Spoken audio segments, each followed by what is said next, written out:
ठीक, तो अब बेटा आपके सामने की रिएक्शन है, इसको जरा ध्यान से सुनो कि कैसे होता है। अब वो क्या करेगा, ध्यान सुनना, इंथैल्पी ऑफ रिएक्शन आपको निकलवा के मैं दिखा रहा हूं कैसे करेगा। आपको कहेगा कि इंथैल्पी ऑफ ए है लेट्स से 20 जूल, प्लीज ध्यान से सुनिएगा। इंथैल्पी ऑफ बी है लेट्स से 30 जूल।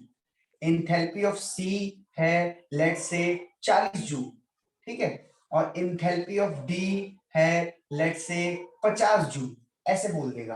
क्लियर। और एक बात ध्यान रखें, जूल के साथ साथ ऐसे लिख देगा मोल, जूल पर मोल, जूल पर मोल एंड जूल पर मोल।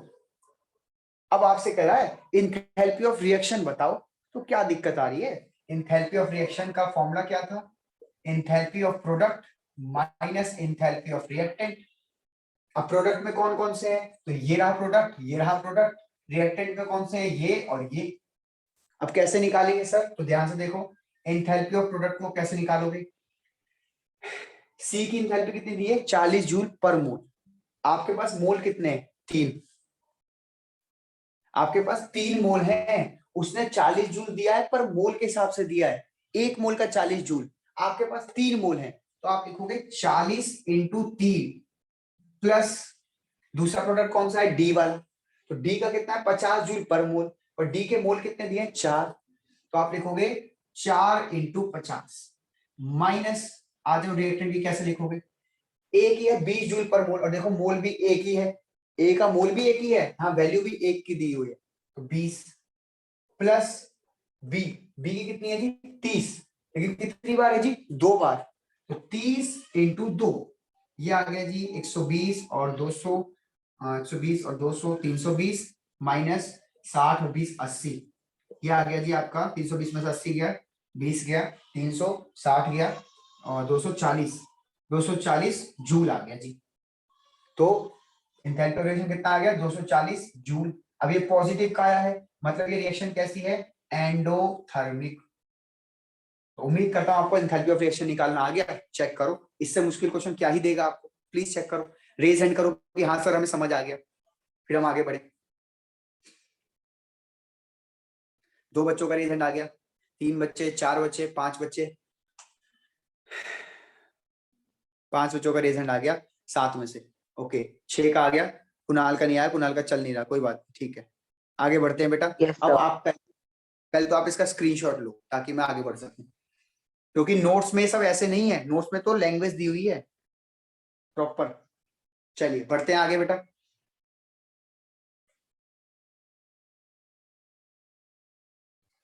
अब सुनो आगे क्या होगा। जब आप ये हेडिंग पढ़ रहे होंगे तो पढ़ते रहेंगे पढ़ते रहेंगे पढ़ते रहेंगे, कुछ एग्जांपल्स आएंगे आपके सामने, फिर एक हेडिंग आएगी enthalpy change of phase transformation. ठीक है, आप देखना आपको एक हेडिंग मिलेगी फेज ट्रांसफॉर्मेशन, फेज ट्रांसफॉर्मेशन ऐसे करके हेडिंग मिलेगी। ठीक, अभी मत देखिएगा, जब मैं आपको भेजूंगा अभी एनसीईआरटी पढ़ने 10-15 मिनट के लिए, तब आप जाना। ठीक है, अब फेज ट्रांसफॉर्मेशन में सुनो क्या है। मान लीजिए कि कोई H2O लिक्विड जो है वो लिक्विड से सॉलिड बना, सॉरी सॉलिड गैस बन गया। भाई आपने कुछ हीट वीट दी होगी, लिक्विड से गैस बन गया। अब मैं कहूं बेटा इंथैल्पी ऑफ रिएक्शन बताइए उसकी, तो बहुत आसान है। आप कहोगे सर इंथैल्पी ऑफ रिएक्शन का आपने बताया था इंथैल्पी प्रोडक्ट की वो देगा, और सर उसमें से माइनस कर दूंगा इंथैल्पी ऑफ रिएक्टेंट, बिल्कुल सही है। लेकिन इस केस में जब कोई चीज लिक्विड से गैस जाए तो आप इस इंथैल्पी ऑफ रिएक्शन को, इंथैल्पी ऑफ रिएक्शन को आप कह सकते हो इंथैल्पी ऑफ वेपोराइजेशन, कह सकते हो वेपोराइजेशन। क्यों, क्योंकि देखो क्या हो रहा है, लिक्विड से गैस, लिक्विड से गैस जाने पे क्या होता है, वेपोराइजेशन। तो नाम बदल दिया, ठीक है नाम बदल दिया। ऐसे ही बेटा मान लो H2O सॉलिड है और वो H2O लिक्विड बन रहा हो इस प्रकार से, और मैं कहूं इंथैल्पी,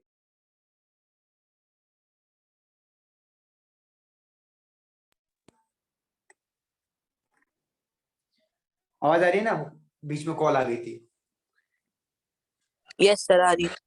ओके ओके, तो enthalpy of product minus enthalpy of reactant, reactant को बड़े आर से दिखा रहा हूं। लेकिन अब आप इस इंथैल्पी को बेटा सॉलिड से लिक्विड जाने के प्रोसेस को पता है क्या बोलते हैं, याद है आपको, सॉलिड से लिक्विड जाने के प्रोसेस को क्या कहते थे, कुछ याद आ रहा है बताओ? जैसे लिक्विड से गैस को vaporisation, come on, sir solid से लिक्विड मेल्टिंग। जाने, हाँ सर मेल्टिंग। मेल्टिंग। मेल्टिंग ठीक है, मेल्टिंग वर्ड भी ठीक है, लेकिन एक और वर्ड आता है फ्यूजन, एंथैल्पी ऑफ फ्यूजन। पता नहीं आपने सुना है कि नहीं सुना, मेरे ख्याल से सुना होगा फ्यूजन, हाँ ना, हाँ है ना।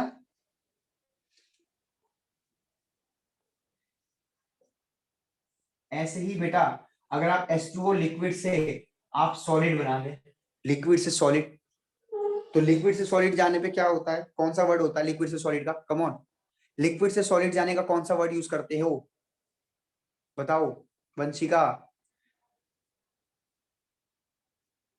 लिक्विड से सॉलिड जाने का कोई और बच्चा, आदित्य भाटी, लिक्विड से सॉलिड क्या बोलते हो? सर सर सब नहीं, सर सब्लिमेशन तो नहीं सबलीम होता, नहीं, वो तो उसके होता है सॉलिड से सॉलिड से क्या? Direct gas. हाँ हाँ हाँ, लिक्विड से सॉलिड बेटा, कम ऑन। और कोई बच्चा नहीं आ रहा समझ? फ्रीजिंग, एक बच्चा कह रहा फ्रीजिंग, हाँ ठीक है, फ्रीजिंग भी कर सकते हो, लिख सकते हो, लेकिन ये लोग कह रहे हैं कि नहीं, ये लोग कह रहे हैं सॉलिडिफिकेशन, सॉलिडिफिकेशन। मैं पूरा पूरा लिख रहा हूँ, वो तो शॉर्टकट में लिखेंगे। हालांकि फ्रीजिंग वर्ड भी सही है, एक बच्ची ने मेल्टिंग बोला था, मेल्टिंग वर्ड भी ठीक है, लेकिन मैं आपको उनके हिसाब से बता रहा हूँ, जो किताब वाले बोल रहे हैं हम तो वैसा डिस्कस करेंगे, ठीक। अच्छा, ऐसे ही कहीं H2O सॉलिड से डायरेक्ट H2O गैस बन रहा हो, और कोई पूछे इस केस की इंथैल्पी को बताना, क्या बोलोगे? तो बहुत आसान है, इस केस की इंथैल्पी को आप बोलोगे सब्लिमेशन। ऐसे अब SUB लिख दिया उसने, तो आप खुद समझना है कि सब्लिमेशन है। तो ये होता है फेस ट्रांसफॉर्मेशन का इंथैल्पी। फेस ट्रांसफॉर्मेशन मतलब सॉलिड से लिक्विड, लिक्विड से सॉलिड, लिक्विड से गैस, गैस से सॉलिड, सॉलिड से लिक्विड, इस तरीके से। क्लियर? अब एक वर्ड मिलेगा आपको बच्चों, मैं इसको मिटा रहा हूँ, ठीक है, इसका स्क्रीनशॉट ले लेना। अभी ये तो मिटा नहीं रहा, ये मिटा रहा हूँ। अब एक वर्ड मिलेगा बच्चों, जो जो वर्ड मिलेंगे ना वो वर्ड बता रहा हूँ। स्टैंडर्ड एंथैल्पी ऑफ रिएक्शन,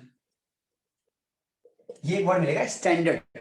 देखो एंथैल्पी तो तुम निकाल चुके हो, एंथैल्पी ऑफ रिएक्शन क्या होती है, प्रोडक्ट की माइनस रिएक्टेंट, है ना।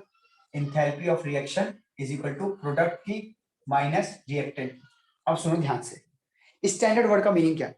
स्टैंडर्ड मीनिंग का आपको पहले से पता है, स्टैंडर्ड वर्ड का मीनिंग हम लोग वॉल्यूम एट एसटीपी करके आ चुके हैं चैप्टर 1 में, है ना। अलग अलग टेम्परेचर प्रेशर पे अलग अलग रीडिंग आती थी। वैसे ही बेटा, मान लो आपको मीथेन जलाने को बोला है, अब मीथेन जलाने पे जो इंथैल्पी का चेंज आया, मीथेन की रिएक्शन का देखो, यहाँ लिख देता हूँ, CH4 plus O2 gives CO2 plus H2।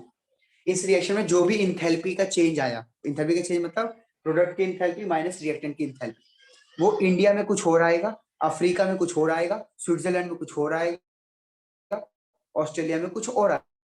क्यों? टेम्परेचर अलग है, हवा का दबाव अलग है, ठीक है। कहीं आंधी चल रही है तो कुछ और रीडिंग आ जाएगी, कहीं बिल्कुल सन्नाटा है, हवा ही नहीं है बिल्कुल, तो एकदम और रीडिंग आएगी, अलग रीडिंग आएगी, ठीक है जी। समुद्र के 100 फीट ऊपर करोगे रिएक्शन तो अलग आएगी, समुद्र के 10 फीट अंदर करोगे रिएक्शन तो अलग आएगी, क्योंकि एटमोस्फेरिक प्रेशर अलग हो जाता है।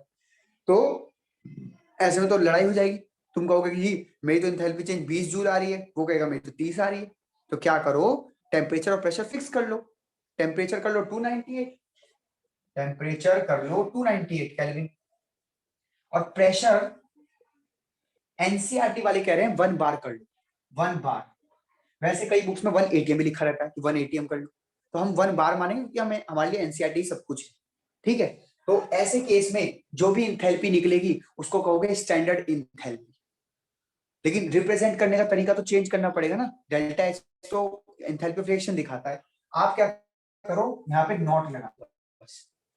जैसे ही आपने नॉट लगा दिया, इसको नॉट बोलते हैं बेटा, डिग्री मत बोलना, जीरो मत बोलना, इसको नॉट बोलते हैं, ठीक है। डेल्टा एच नॉट ऐसे बोलोगे, डेल्टा एच नॉट। तो भाई जब भी नॉट लग जाए मतलब वो इस केस में निकाला गया वैल्यू होगा। तो उम्मीद करता हूं आपको स्टैंडर्ड इंथैल्पी समझ आ गया। अब छोटी छोटी सी डेफिनेशन है, कम से कम 10-12 डेफिनेशन है। जैसे पहली डेफिनेशन,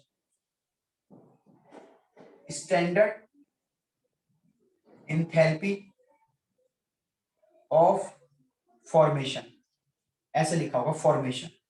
अब देखो इसका क्या मीनिंग, ये बहुत काम की डेफिनेशन है। ये आपको हेस लॉ के न्यूमेरिकल कराने में मदद करेगी। फॉर्मेशन जब भी लिखा हो ना फॉर्मेशन, मतलब आपको एक मोल प्रोडक्ट फॉर्म करना है, जैसे लेट्स से H2O, तो यहाँ पे आप लिख लोगे H2O प्रोडक्ट साइड में, पहले से प्रोडक्ट साइड में लिख लिया। अब इसका एक मोल होना यहाँ जरूरी है, 2 मोल नहीं ले सकते, 3 मोल नहीं ले सकते, 4 मोल नहीं ले सकते, 1 मोल ही लेना है। अब ये किस किस से बना है वो यहाँ लिखो, और वो बंदे कॉन्स्टिट्यूएंट फॉर्म में होने चाहिए, मतलब जिस फॉर्म में वो नेचर में पाए जाते हैं। जैसे इसमें कौन है, हाइड्रोजन और ऑक्सीजन। हाइड्रोजन किस फॉर्म में पाया जाता है नेचर में, आप कहोगे सर H2 की फॉर्म में, ऐसे। ऑक्सीजन किस फॉर्म में पाया जाता है सर, ऑक्सीजन O2 की फॉर्म में पाया जाता है, ऐसे। लेकिन रिएक्शन बैलेंस भी होनी चाहिए। अब बैलेंस करने के लिए अगर आपने यहाँ 2 लगा दिया और यहाँ 2 कर दिया तो डेफिनेशन गलत हो जाएगी। स्टैंडर्ड एंथैल्पी ऑफ फॉर्मेशन का मतलब है 1 मोल होना चाहिए, ठीक है। तो यहाँ अगर 1 करना है और तुम पे यहाँ तुम 2 करने से मना कर रहे हो, तो आप यहाँ पे हाफ लगा दो बस। ऐसे केस में जो एंथैल्पी निकलेगी उसको आप कहोगे फॉर्मेशन। ये स्टैंडर्ड लगा दो, देखो सिंबल देखो ध्यान से, standard enthalpy of formation for H2O। फिर से बोल रहा हूँ, standard enthalpy of formation for H2O, यहाँ लिख लो H2O, ये लो, देखो समझो आराम से। एक दो एग्जांपल और ले लेता हूँ, पहले से समझ लो। चलो आगे समझते हैं कुछ और। मान लो एक तगड़ा सा लेते हैं एग्जांपल, ग्लूकोज C6H12O6। अब ये आपको बनाना है, तो अगर इसकी एंथैल्पी ऑफ फॉर्मेशन लिखनी है C6H12O6 की, तो भाई ये 1 मोल होना चाहिए, ठीक है 1 मोल है। यहाँ पे वो बंदे लिखो जिससे बना है, जैसे कार्बन है, तो कार्बन किस फॉर्म में पाया जाता है, तो शायद आपको नहीं पता, कार्बन ग्रेफाइट की फॉर्म में पाया जाएगा, हम उसको मान के चलेंगे। कार्बन सॉलिड लिखेंगे, सॉलिड, और यहाँ सॉलिड का मतलब होगा ग्रेफाइट। मैं जानता हूं कि आप कहेंगे सर कार्बन डायमंड भी फॉर्म होता है, लेकिन वो एक कंडीशन होती है बेटा उसकी, ऐसे नहीं डायमंड बन जाता, ठीक है। ग्रेफाइट जो है कॉमन है, ज्यादा पाया जाता है। फिर हाइड्रोजन है, हाइड्रोजन किस फॉर्म में पाया जाएगा, तो H2 की फॉर्म में, तो आप 3H2 लिख दो, 3H2। और ऑक्सीजन किस फॉर्म में पाया जाएगा, 3O2 लिख दो। लो जी बेटा, हो गया स्टैंडर्ड एंथैल्पी ऑफ फॉर्मेशन। यानी इधर कितने ही मोल हो, 3 मोल हो, 4 मोल हो, 1 मोल हो, 2 मोल हो, आधा मोल हो, फर्क नहीं पड़ता, इधर 1 मोल होना चाहिए। और ऐसे केस में जो एंथैल्पी निकालोगे उसको कहोगे एंथैल्पी ऑफ फॉर्मेशन। और अगर स्टैंडर्ड कंडीशन में है तो कहोगे स्टैंडर्ड एंथैल्पी ऑफ फॉर्मेशन। तो ये होता है एंथैल्पी ऑफ फॉर्मेशन। फिर आएगा एंथैल्पी ऑफ कंबशन। अब कंबशन का मतलब 1 मोल को जलाने पे जो एंथैल्पी निकलेगी उसको कहेंगे स्टैंडर्ड एंथैल्पी ऑफ कंबशन। फिर आएगा स्टैंडर्ड एंथैल्पी ऑफ न्यूट्रलाइजेशन। तो न्यूट्रलाइजेशन में क्या होगा, 1 मोल एसिड 1 मोल बेस के साथ जब रिएक्शन करेगा तो उसको कहेंगे स्टैंडर्ड एंथैल्पी ऑफ न्यूट्रलाइजेशन। इस तरीके से अलग अलग डेफिनेशन बनाई गई है, कंबशन, फॉर्मेशन, डाइल्यूशन, ठीक है, न्यूट्रलाइजेशन। तो क्या आप वो सब पढ़ के मीनिंग समझ नहीं सकते इतना कुछ जानने के बाद, बोलो जरा।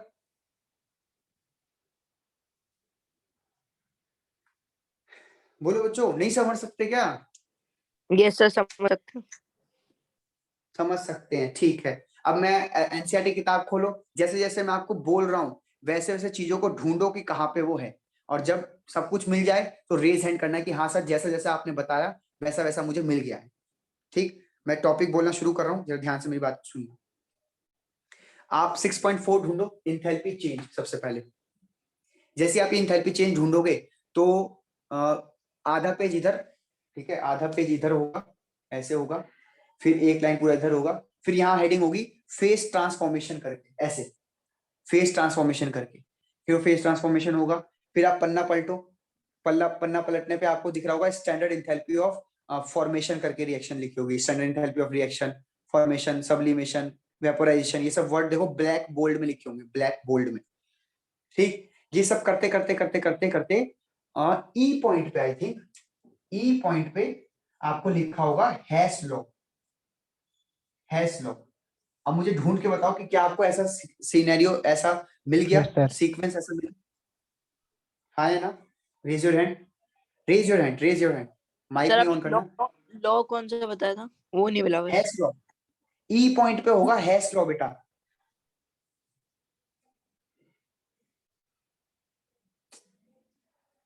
यार आसान है, मिल जाएगा। आदित्य भाटी तुम कौन सी किताब लेके बैठते हो, हर बार तुम्हारी किताब में ही दिक्कत आती है। सब मिल तो गया, मिल तो गया। तो बताओ ना, रेज हैंड करो। 2 बच्चे 4 बच्चों ने रेज हैंड कर रखा है बस। तो कर तो रखा है। अब 5 बच्चों ने करा है, चलो अब कराए, आगे बढ़ते हैं। अब सुनना मेरी बात ध्यान से, एक चीज मैं और बताना भूल गया।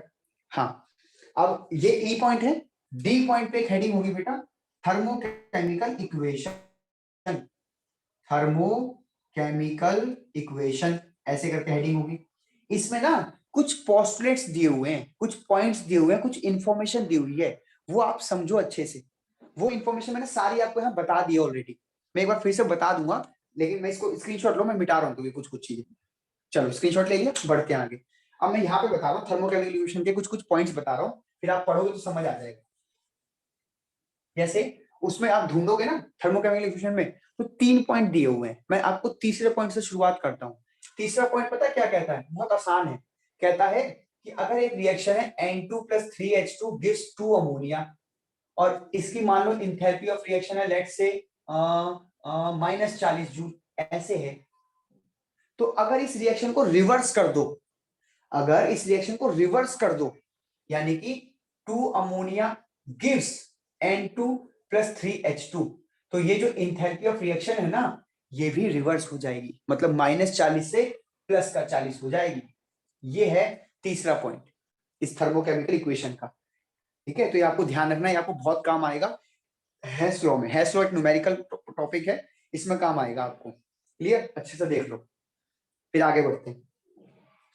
और सुनो, जैसे मान लो एक रिएक्शन है H2 + O2 gives H2O, यहाँ पे हाफ लिखा आपने, और इसका स्टैंडर्ड एंथैल्पी फॉर्मेशन आ गया 40 जूल। ठीक है, फॉर्मेशन मतलब क्या होता था, याद करो, 1 मोल बनेगा, तो देखो 1 मोल ही तो बना है, तो इस केस में 40 जूल एंथैल्पी आ गया। प्रोडक्ट माइनस रिएक्टेंट करा होगा और 40 जूल आ गया।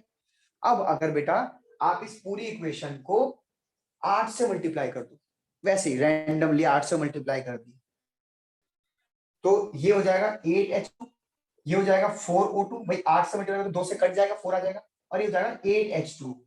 तो ऐसे में अगर 8 से यहां मल्टीप्लाई हुआ है तो 8 से यहां भी मल्टीप्लाई होगा, इसकी इंथैल्पी भी 8 गुना बढ़ जाएगी।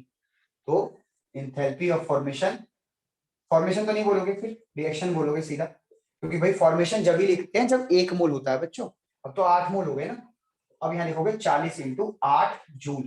तो ऐसे करके कुछ रूल्स आपको यहाँ पे जो है कायदे कानून आपको मिलेंगे, वो आपको पढ़ना है, उनको समझना है। और इतना हेस लॉ से पहले पहले तक, इंथैल्पी चेंज से लेकर हेस लॉ से पहले पहले तक आपको एनसीईआरटी रीडिंग करनी है बैठ के। बोलो, क्या आप सब बच्चे तैयार हैं रीडिंग करने के लिए? Yes sir. ठीक है, 2 बच्चों का रेज हैंड आया, 3 बच्चों का रेज हैंड आया, 4 बच्चों का रेज हैंड आ गया। रेज हैंड तैयार, 1 घंटे तक आप बोलते रहे। अब हमारी बारी है एनसीईआरटी पढ़ के आपसे डाउट पूछने की। चलो अब मेरी बात सुनो ध्यान से। अब मैं व्हाट्सएप खोल के, मैं अपना खाना ना खाने जा रहा हूँ, व्हाट्सएप खोल के बैठा हूँ। जैसे ही 10-15 मिनट हो जाएंगे, मैं ये उम्मीद करूंगा कि 15 मिनट बाद आपका मैसेज आएगा कि यस सर मैंने वो पढ़ लिया सारा कंटेंट। और अगर डाउट है तो डाउट भी मैसेज में ही आएगा, ऑडियो रिकॉर्ड कर देना कि सर इसमें ये लिखा हुआ है, इसका क्या मीनिंग है, तो मैं भी आपको ऑडियो रिकॉर्ड करके आंसर भेज दूंगा, इसका ये मीनिंग है। जल्दी से यहाँ से लेके यहाँ तक रीडिंग करो और मुझे व्हाट्सएप पे रिप्लाई करो 15 मिनट के अंदर कि मैंने पढ़ लिया। अगर किसी का रिप्लाई नहीं आया तो फिर, हाँ बोलो भाई, सर मैं कुछ और पूछ रहा बोलो पूछो। हूँ सर। सर मैं कह रहा हूँ सर, आपके आपके स्कूल में ये जो पेपर के रिगार्डिंग सर, वो ऑनलाइन ले रहे हैं ऑफलाइन ले रहे हैं?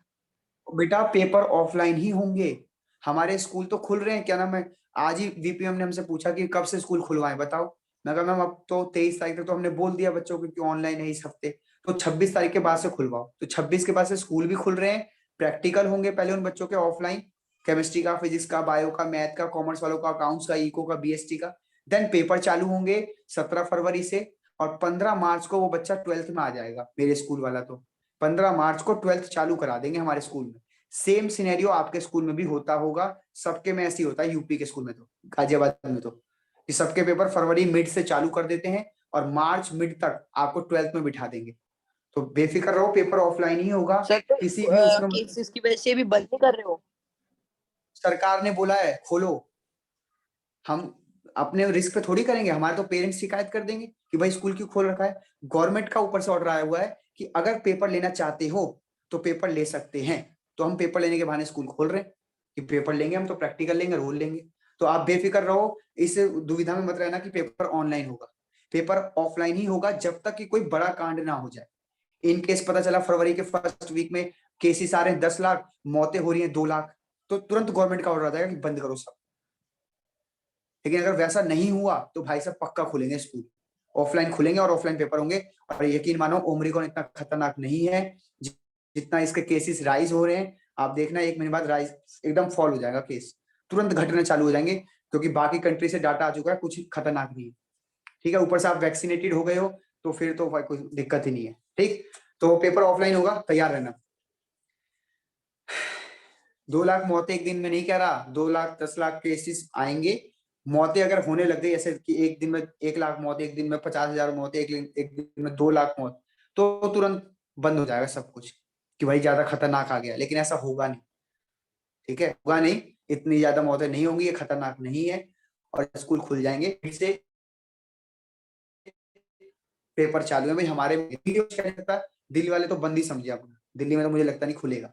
ठीक है, गवर्नमेंट स्कूल की बात कर रहा हूँ, प्राइवेट वालों को कुछ पता नहीं, प्राइवेट वाले तो कभी भी खोल देते हैं। ठीक है, चलो आज के लिए इतना ही। पढ़ के मुझे 15 मिनट में अगर रिप्लाई नहीं आया व्हाट्सएप पे तो फिर आप जिम्मेदार होंगे, जो मैं आपके साथ करूंगा, आपके पेरेंट्स से शिकायत करूंगा बहुत तगड़ी। ठीक है, और आपको अगली क्लास में फिर एंट्री भी नहीं मिलेगी, बीच में छोड़ एक दूंगा, बार ये पेपर बता दो सर रह जाएगा। पढ़ना क्या है, बस एक बार। पढ़ना है 6.4 इंथैल्पी चेन से शुरुआत करनी है और हैश लॉ से पहले पहले तक का पढ़ के आना है, हैश लॉ नहीं पढ़ना। और 15 मिनट का टाइम है, 15 से 20 मिनट में आप मुझे रिप्लाई भेजो कि मैंने पढ़ लिया सर, और विद डाउट, अगर कोई डाउट है तो, नहीं तो कोई बात नहीं। आज के लिए इतना ही, मिलते हैं अगली क्लास में। Good evening, bye.